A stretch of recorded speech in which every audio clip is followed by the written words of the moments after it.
പക്ഷെ നബി തങ്ങൾ പറഞ്ഞു, ശുദ്ധമായ അറഫാ ദിനത്തിൽ അവിടുന്ന് ലോകത്തോട് പ്രഖ്യാപിച്ചു, ഇസ്ലാം ഇന്നത്തോടുകൂടെ പരിപൂർണമാവുകയാണ്. ഇനി പുതിയൊരു ശരീഅത്ത് ലോകത്ത് വരില്ല. സൂറത്തുൽ മാഇദ, അൽയൗമ അക്മൽതു ലക്കും ദീനക്കും, നിങ്ങളുടെ ദീൻ ഞാൻ നിങ്ങൾക്ക് പൂർത്തിയാക്കി തന്നിരിക്കുന്നു. അൽയൗമ അക്മൽതു ലക്കും ദീനക്കും വഅത്മംതു അലൈക്കും നിഅമതി, എന്റെ അനുഗ്രഹങ്ങളെല്ലാം നിങ്ങൾക്ക് ഞാൻ പരിപൂർണമാക്കി തന്നിരിക്കുന്നു. ഇതൊരു വാക്കാണതറിയോ? ലോകത്തോട് വിട പറയുമ്പോൾ ഹബീബായ നബി തങ്ങൾ പറഞ്ഞു പോകുന്നത്, എന്റെ മക്കൾക്ക് എന്താവും, എന്റെ ഫാത്തിമയുടെ മക്കൾ എന്താവും, എന്റെ സൈനബിന്റെ, ഉമ്മു കുൽസൂമിന്റെ, റുഖയ്യ ബീവിയുടെ, ഇതൊന്നുമല്ല നബി തങ്ങൾ പറഞ്ഞത്. ആലോചിച്ചിട്ടുണ്ടോ? തങ്ങൾ പറഞ്ഞത് എന്റെ ഉമ്മച്ചികൾ. എന്റെ ഉമ്മച്ചികൾ എന്താണ്?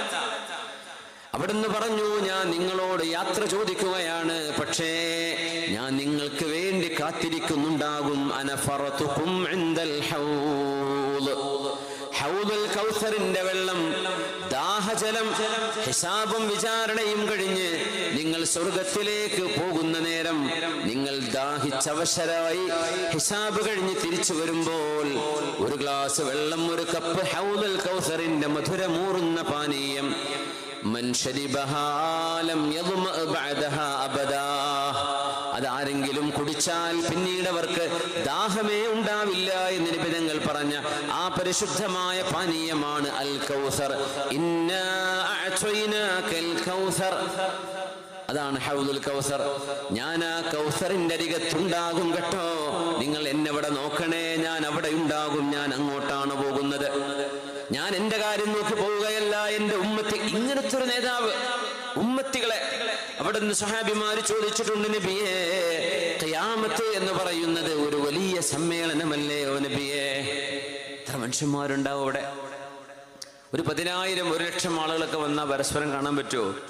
ഇല്ല. അപ്പൊ പിറ്റേന്ന് പറയട്ടോ, നീ ആ സമ്മേളനത്തിൽ പോയതാ? ഞാൻ ഉണ്ടായിരുന്നു. അയ്യോ, ഞാനുണ്ടായിരുന്നു, പക്ഷെ നമ്മൾ കണ്ടില്ലല്ലോ. എങ്ങനെ കാണാനാ? സ്വാഭാവികമാണ്, കാണാൻ പറ്റൂല. അവര് ചോദിച്ചു, നബിയെ, ഔവലീങ്ങളും ആഖിരീങ്ങളും ഒരുമിച്ച് കൂടുന്ന അന്ത്യനാളിൽ ഞങ്ങൾക്ക് അങ്ങയെ കാണാൻ ഒക്കുമോ നബിയെ എന്ന് സുഹാബിമാർ ഹബീബിനോട് ചോദിച്ചു. ആ ചോദ്യം ഭയങ്കര അത്ഭുതമല്ലേ അത്? അപ്പൊ ഇസ്ലാംകാരി ഈമാൻകാരി ഒന്നും അല്ലത്, അത് ഹുബ്ബാണ് ചോദിക്കുന്നത്. അത് സുന്നത്തോ ഫർളോ അമലിനെ കുറിച്ചല്ല പറയുന്നത്. പിന്നെയോ അതൊരു ഹുബ്ബാണ്, സ്നേഹം. റബീഉൽ അവ്വൽ വരുമ്പോഴാ ഹുബ്ബ്, വേണ്ട വേണ്ട വേണ്ട, ഹുബ്ബ് കൊടുക്കുമ്പോഴേക്ക് നിങ്ങൾ എന്തോ ആയിപ്പോകും എന്ന് പേടിപ്പിക്കുന്നവരെന്ന് അറിയണം. സ്വഹാബിമാർ ഹുബ്ബ് അതിരുകളില്ലാതെ നബിയോട് പ്രകടിപ്പിക്കുകയാണ് സല്ലല്ലാഹു അലൈഹി വസല്ലം. അവർ ചോദിച്ചു, നബിയെ, ഞങ്ങൾക്ക് നാളെ അങ്ങയെ കാണാൻ കിട്ടുമോ? അതിന് മറുപടി പറഞ്ഞു, നിങ്ങൾ എന്നെ 3-4 സ്ഥലത്ത് നോക്കണേ, ഞാൻ അവിടെ ഉണ്ടാകും. ഒന്നുകിൽ ഹൗദുൽ കൗസറിന്റെ അടുത്ത്, ഞാൻ അവിടെ ഇല്ലെങ്കിൽ നിങ്ങൾ എന്നെ നോക്കണം. നിങ്ങളുടെ നന്മതിന്മകൾ തൂക്കുന്ന തുലാസിന്റെ അരികത്ത് ഇൻദൽ മീസാൻ, നിങ്ങളുടെ മീസാനിന്റെ നന്മതിന്മകൾ തൂക്കി നോക്കുന്ന നേരത്ത് ഞാൻ അവിടെ ഉണ്ടാകും. അല്ലാഹുവേ, ഇത് എന്റെ ആളുകളാണ്, ഇത് എന്റെ ആളുകളാണ്, എന്റെ മുഹിബ്ബീങ്ങളാണ്, എന്റെ ഉമ്മത്തികളാണ്. റബ്ബേ, ഇളവ് ചെയ്യണേ, നന്മഭാരം തൂക്കണേ, അവരെ നരകത്തിലേക്ക് പറഞ്ഞേക്കല്ലേ എന്ന് പറയാൻ ഞാൻ അവിടെ കാത്തിരിപ്പുണ്ടാകും.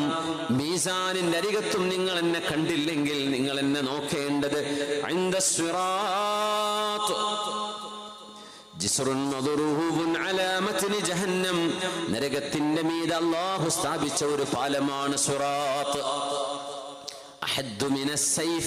വാളിനേക്കാൾ മൂർച്ചയുള്ളതാണത്, മുടിയേക്കാൾ നേരിയതാണ് എന്ന് ഹദീസിലുണ്ട്. അപ്പൊ നടക്കാൻ പറ്റുമോ എന്ന് ചിന്തിക്കേണ്ട. ദുന്യാവിൽ നമ്മുടെ കാല് കൊള്ളാൻ മാത്രം സ്ഥലം വേണം നടക്കാൻ. ദുന്യാവിന്റെ ഈ ഡൈമെൻഷൻസ് അല്ല ആഖിറത്തിൽ. അതുകൊണ്ട് അതിനെപ്പറ്റി ചോദ്യമില്ല. നടക്കും, നടക്കേണ്ടി വരും. ആ ഒരു സിറാത്തിലൂടെ നിങ്ങൾ കയറിയാലാണ് സ്വർഗത്തിലേക്ക് എത്തുന്നത്. നിങ്ങൾ സിറാത്ത് കടക്കുമ്പോൾ ആ പാലം തുടങ്ങുന്നിടത്ത് ഞാൻ ഉണ്ടാകും. അല്ലാഹുമ്മ സല്ലിം, അല്ലാഹുമ്മ സല്ലിം, അല്ലാഹുമ്മ സല്ലിം. പടച്ചവനെ രക്ഷപ്പെടുത്തണേ, അല്ലാഹുവേ രക്ഷപ്പെടുത്തണേ, അല്ലാഹുവേ രക്ഷപ്പെടുത്തണേ എന്ന് പറയാൻ ഞാൻ അവിടെ ഉണ്ടാകും.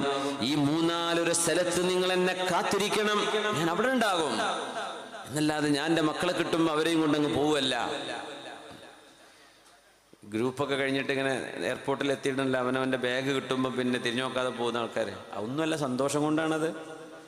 നാളെ ഹിസാബ് കഴിഞ്ഞ് സ്വർഗത്തിലാന്ന് പറയുമ്പോൾ പിന്നെ വേറെ നോക്കാനൊന്നും തോന്നൂല, കൊട്ട് ബാഗേറ്റ് പോലായിരിക്കും. ദുന്യാവ് തന്നെ എങ്ങനെ ഉംറക്കൊക്കെ ഒരു 2 ആഴ്ചയും 3 ആഴ്ചയൊക്കെ ഒരുമിച്ച് നിന്നിട്ട് ഭയങ്കര കമ്പനിയായി ഒരേ റൂമിലായിരിക്കും. കോഴിക്കോട് എയർപോർട്ടിൽ നിന്ന് സാധനം കിട്ടിയാൽ വലിച്ചങ്ങ് പോകും.